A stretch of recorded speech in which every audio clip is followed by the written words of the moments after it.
அனைவருக்கும் வணக்கம். மாண்புமிகு துணை முதலமைச்சர் உதயநிதி ஸ்டாலின் அவர்களே, now I will address all of you so that you can understand me. Mr. Kevin Vaz, CEO, Entertainment Business, GeoStar. Kevin ji, we've been working together for the past 7 years, and we are again together here.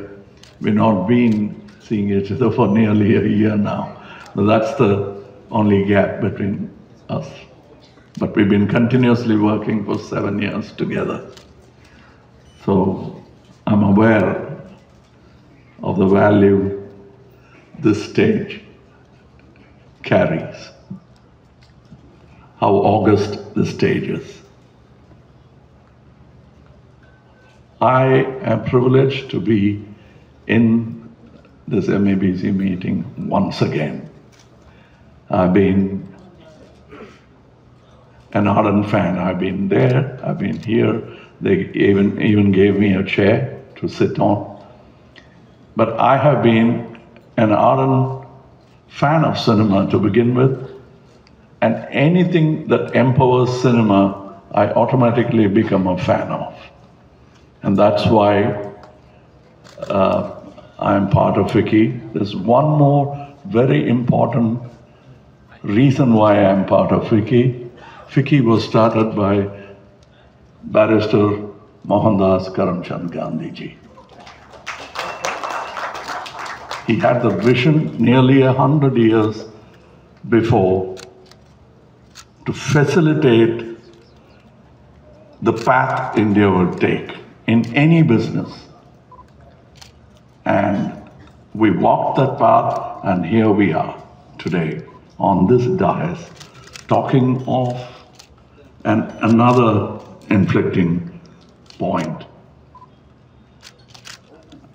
I'm so happy that I'm addressing this in this dais where there are ears which has the power to implement the ideas, the requests, and the suggestions that we could give from a congregation like this. Storytelling has been part of human history. We love telling stories. And you can see that from the time we had no tools at all, like the caves, and to now, where we have tools and we are imagining further tools coming up ahead. Today, we are at a very important inflection point. It is almost similar to the time when movies started talking. Now, with AI coming in, there is a possibility that this art medium will be highly democratized. And I'm looking forward to that. And there's been proof that the newer technology need not bring ruin to the existing industry. There was trepidation when OTT platforms came in. I was probably the earliest to recognize the potential of that platform, and it took some convincing, but now we all stand as a team convinced that we have found another revenue model for this industry. Likewise, there's going to be another shift, a paradigm shift. With the OTT, the audience have clearly indicated their preference. They are language agnostic. And they don't look at parochial borders anymore. The only thing they are concerned about is the price sensitivity. That's all they're worried about, but even the platforms don't deter them from enjoying the entertainment. We were ahead of even sports, maybe 50 years back, but we were complacent and sports took over. Now, it's time that we also reach our potential. We need not compete, but we can collaborate. The economic and cultural impact that movies can create is very important. I would have said the same thing even if I'd been a scholar outside of this industry. What we know of America from India is not only through inside the murals of universities and colleges. Extramural education comes from cinema. And what all we know about America, the valor, the fashion, everything comes from Hollywood cinema. Hollywood cinema has been an ambassador for the US Army, soft drinks, F&B, whatever it is, they have been the ambassadors. Likewise, Indian cinema can become the true ambassadors of Indian culture, people, and for which we'll have to redo what our forefathers did in a miniature fashion into one industry called cinema industry. We knit the country together. We were princely states and we made it into a democracy. And likewise, the time has come when we have to integrate the country together and not just look at parochial borders, but the total economic growth of this film industry. I now have started seeing the Indian film industry as my film industry.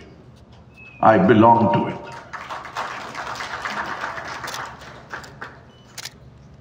If I had not acted in Ek Duje Ke Liye at all, I would still say that today, because those were the beginnings, but today all language differences have merged together and we have become entertainment.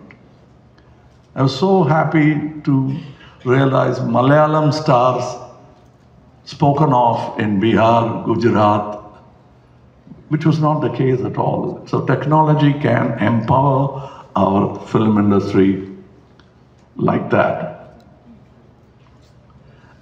And another point which we didn't, in all our humility, we thought we can contain ourselves. We have 1 billion audience, so it's enough if we are an industry which caters to a dormant, captive audience that we have.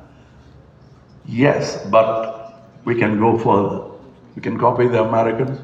Why? We can even copy our Korean brothers who have taken it upon themselves, the government has taken it upon themselves to create their Korean cinema as the ambassadors for Korea itself.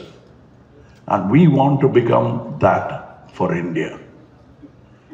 And for which the government, all governments, state and center, should facilitate this industry to make India stronger.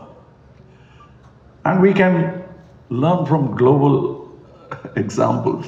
Before McDonald's or Coke came into India, it came in as moving images. So that was the first billboard for those products.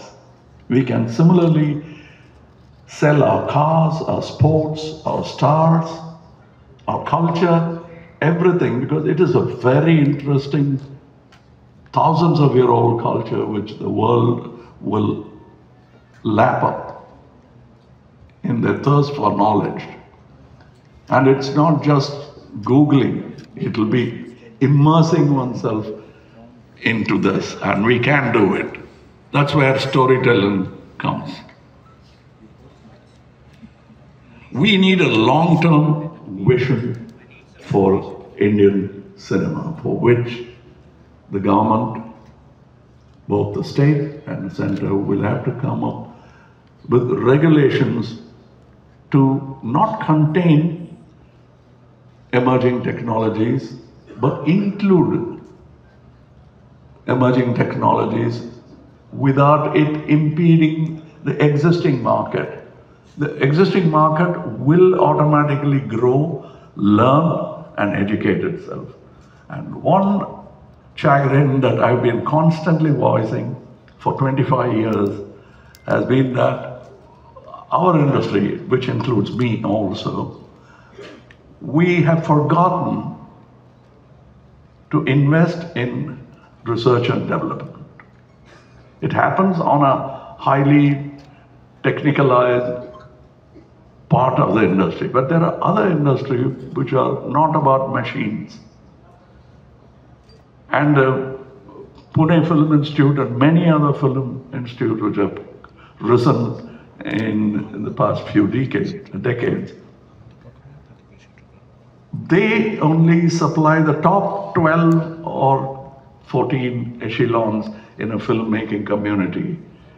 I have been requesting my industry, the consecutive governments, to create ITI for workers in cinema. Because the top 12, that includes the movie stars, the star directors, star DOPs, all of them, they'll amount to about 12 or 14 members. The rest of the 200 you see on the set are skilled technicians with not many places to learn from. So we must create that facility. Skill development is the true independence movement for cinema. If we really have to move forward, it is like the independence movement for the country. For cinema, educating ourselves would give us more independence. And we should also research about what are the preferences of the audience and make minor adjustments that will help the economy of the film industry. And focus on talent development. People always say, where did you learn from? You're doing well, so where did you learn from? I did. I had an institution who was also my mentor, Mr. K. Valachandran. I worked 36 films with that gentleman. And that is my learning school. Many actors would vouch for that in the Tamil film industry and Telugu film industry also. We're not talking about just stars, we're talking about talented actors. And now we have people like Mr. Ilayaraja, Mr. Rahman, they're all imparting now. And that should happen in all sectors of the film industry. That is my request, first as a film buff and then as a working technician and artist in the film industry. And I'm very sure we need not get scared like we were worried about OTT. We need not get worried about artificial intelligence. And we will try to include it and to safeguard our rights. We'll request the government to make not only copyright, but other regulations which will facilitate the existing and the forthcoming technologies. Now there is another selfish moment that I'm using the stage for, because our Deputy CM is here. I think this government has been very kindly lending it ears to suggestions. And if they are good, they've been quick to snatch it up and implement it. So once again, with that precedent, I embolden myself to put a request in front of you on behalf of my brethren. We need to relook and reform the state entertainment tax on cinema. I don't have to go into the nitty-gritties of how many percent, you know it. You're part of that also. You're part of that family also. So, you know where I'm going. We had a small discussion behind the stage as well. So this is a request that's coming from the industry. This double taxation is not only getting them worried. This applause is not for me. It's an applause of relief.